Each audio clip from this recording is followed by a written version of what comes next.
दोस्तों नमस्ते, मैं सुशील कुलकर्णी। आप देख रहे हैं एनालाइजर न्यूज हिंदी। राष्ट्रीय स्वयंसेवक के सरसंघ चालक परम पूजनीय मोहन जी भागवत द्वारा दिए गए विधान पर लोकसत्ता नामक मराठी अखबार ने एक ऐसी खबर चला दी जिस खबर से बवाल मच गया। लोकसत्ता ने ये लिख डाला कि मोहन भागवत जी ने कहा कि ब्राह्मणों को अपने पाप क्षालन करने चाहिए जिन्होंने अब तक दलितों पर, पिछड़े वर्ग पर अन्याय किए। जैसे ही लोकसत्ता की ये खबर आई, मीडिया में बवाल मचने लगा। अब चूंकि मैं सरसंघ चालक जी का उल्लेख मोहन भागवत केवल और केवल औपचारिकता के तौर पर कर रहा हूं। मुझे यह भी एडवांटेज है कि मैं उन्हीं के कार्यकाल में पत्रकारिता का काम कर रहा हूं। अन्यथा सरसंघ चालक के लिए मेरे मन में आदर के भाव है। मैं पूजनीय सरसंघ चालक ऐसे ही शब्दों का इस्तेमाल करूंगा। मोहन जी के बयान पर जब बवाल मचने लगा तब मेरे मन में विचार यह आया कि मोहन जी गलत बोल ही नहीं सकते, क्योंकि सरसंघ चालक पद पर बैठा हुआ व्यक्ति कभी गलत हो ही नहीं सकता, अपितु उनके मुख से कोई गलत बात निकल ही नहीं सकती, क्योंकि वो सरसंघ चालक है। राष्ट्रीय स्वयंसेवक संघ जैसी एक पवित्र राष्ट्र कार्य करने वाली संस्था के प्रमुख आत्यंतिक पवित्र भाव मन में रखते हैं और उनके प्रति भी लोगों के मन में आदर का भाव होता है। तो मोहन जी ने ऐसा क्यों कहा होगा, यह भाव तो मेरे मन में नहीं आता, लेकिन एक भाव जरूर आ जाता है जैसे ही खबर सुनी। लोकसत्ता नामक मराठी अखबार जो भी छापता है उसके ऊपर सवाल मन में उठता ही है। संघ और परिवार को बदनाम करने की एक भी संधि वो नहीं गंवाते हैं। जब जब उनको मौका मिलता है, हर एक मौके पर वो संघ व्यवस्था और परिवार को बदनाम करने की कोशिश जरूर करते हैं। जैसे ही खबर लोकसत्ता में छाप कर आई, वैसे पता चला कि ये उनकी पत्रकारिता का छिछोरापन है। मैं उस शब्द को दोहराना नहीं चाहता हूं, क्योंकि लोकसत्ता की पत्रकारिता अब तक इसी तरह का हिंदू विरोधी काम करते आई है। मतलब दक्षिणपंथी यह शब्द वामपंथियों के अगेंस्ट दिया गया है। मैं दक्षिणपंथी, मराठी में उसे उजवी विचारधारा कहा जाता है, ऐसे नहीं मानता हूं कुछ भी।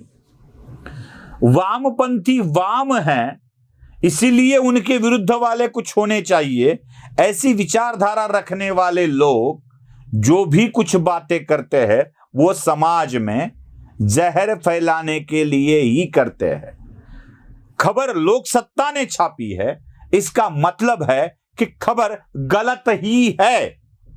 मोहन भागवत गलत नहीं हो सकते, लोकसत्ता की खबर ही गलत हो सकती है, ऐसा पहला विचार मेरे मन में आया।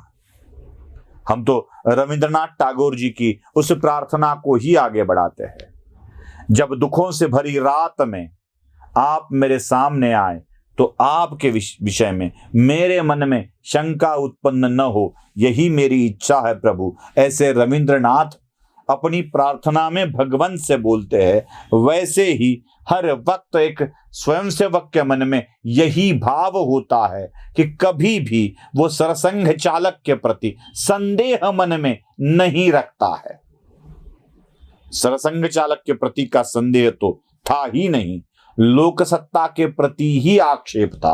और इसी आक्षेप के निराकरण हेतु मैंने उस वीडियो को देखा। सौभाग्यवश वो वीडियो मेरे लिए मराठी में था, और दुर्भाग्यवश मैं उसको आपको दिखा नहीं सकता क्योंकि वो मराठी में था, इसलिए दिखा नहीं सकता। इस चैनल पर वो मराठी वाला वीडियो दिखाने में मैं मराठी चैनल पर जरूर दिखाऊंगा वो वीडियो।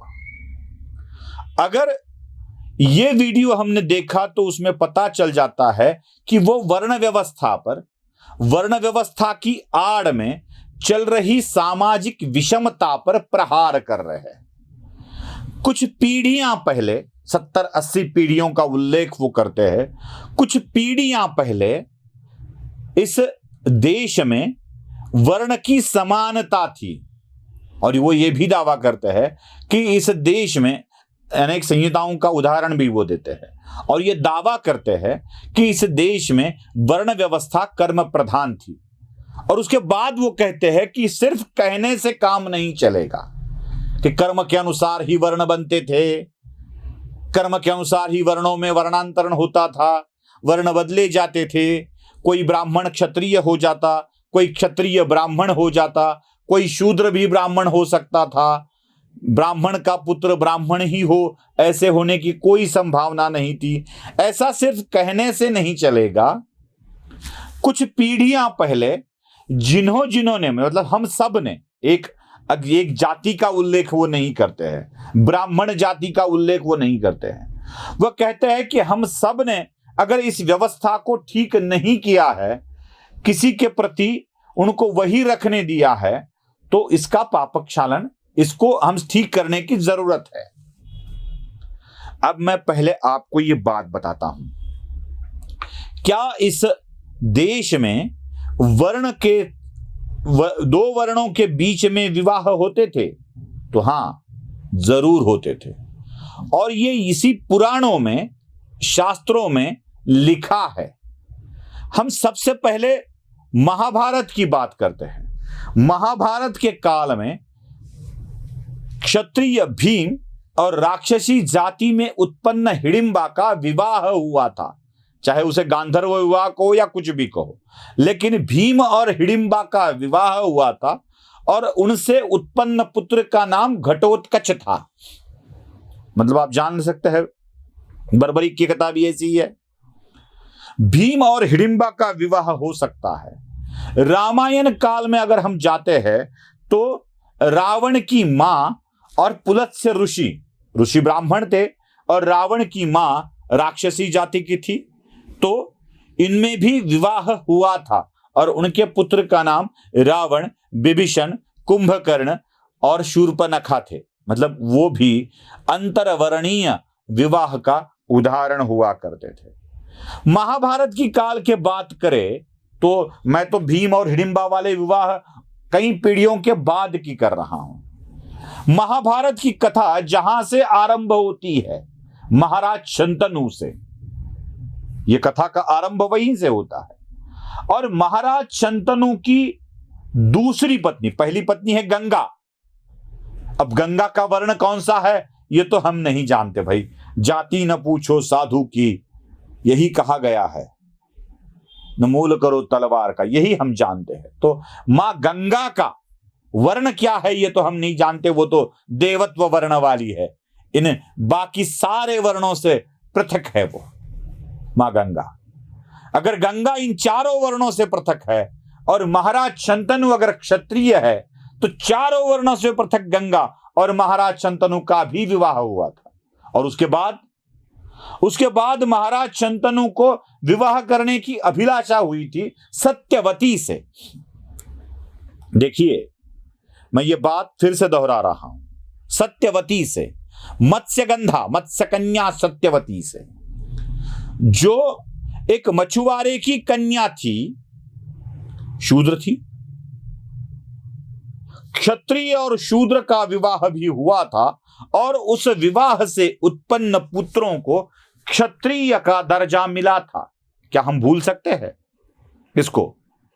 महाराज शंतनु और सत्यवती के पुत्रों ने ही पूरे भारत वर्ष पर राज किया था। विचित्रवीर्य, रुक्मांगद, ये सारे उनके ही पुत्र थे, और उन्होंने ही इस भारत भूमि पर राज किया था। मतलब क्षत्रिय और शूद्र से उत्पन्न पुत्रों को भी क्षत्रिय का दर्जा दिया जाता था। मैं एक बात और बताता हूं, इसी सत्यवती के पुत्र है महर्षि वेदव्यास, इसी सत्यवती के पुत्र है। और महर्षि वेदव्यास इस धर्म के सारे ग्रंथों के रचयिता है, वही लिखते हैं। मतलब व्यासोच्छिष्टम जगत सर्वम, व्यास के द्वारा लिखा गया ज्ञान ही परिपूर्ण ज्ञान है, और उसके बाद व्यास का झूठापन ही है सारे ग्रंथों में। ये हिंदू धर्म की अगर मान्यता है तो एक क्षूद्र कन्या से निर्मित बालक को कितना परमोच्च दर्जा इस धर्म में दिया गया था, ये भी हम जानते हैं। आगे के काल में शंतनु, देवयानी, माफ कीजिएगा, देवयानी, शर्मिष्ठा और ययाति की कहानी भी यही दोहराती है। बात करते हैं वर्णांतर की, तो ब्राह्मण रावण शूद्र बना, राक्षस बना, वो उसके कर्मों के कारण। तो क्षत्रिय विश्वामित्र ऋषि बने उनके कर्मों के ही कारण। मातंग ऋषि बने, ब्राह्मण बने, वो उनके कर्मों के ही कारण। वेदव्यास महर्षि बने उनके कर्मों के ही कारण। अगर 70-80 पीढ़ियां पहले ये सब कुछ होता था और उसके बाद ये कहीं ठहराव आ गया, तो अगर ये जिनके कारणों के हुआ है, उनको अपने पापों का क्षालन करना ही चाहिए। यही बात हम दोहराते आए हैं। लेकिन इन्हीं सुंदर बातों को गलत तरीके से पेश करना लोक सत्ता का ही काम हो सकता है। जैसे ही लोक सत्ता में खबर छाप कर आती है, उसके बाद हम तुरंत देखते हैं कि क्या होता है। सबसे पहले शरद पवार सामने आ जाते हैं और वो कुछ अनाप शनाप बयान देने लग जाते हैं। मतलब साफ है कि लोक सत्ता को इसमें राजनीति को लाना था और शरद पवार बीच में कूद पड़ते हैं। उसके बाद ब्राह्मण संगठन के एक शिवसेना से संबंधित नेता भी मोहन जी पर आघात करते हैं और कहते हैं कि मोहन जी को माफी मांगनी चाहिए ब्राह्मण समाज से। उन्होंने ऐसा बयान दिया। वो नेता संगठन का नहीं होता है, वो शिवसेना का होता है, और वो ये बयान पुणे में बैठ कर देता है। इन्हीं बातों को अगर देखा जाए तो लोक सत्ता ने बराबर निशाना लगा दिया था, लेकिन सबको समझ में आया। यही बात हमारे भी समझ में आ जाती है। बात समझ में आई हो तो लाइक, शेयर और सब्सक्राइब जरूर कर दीजिएगा। धन्यवाद।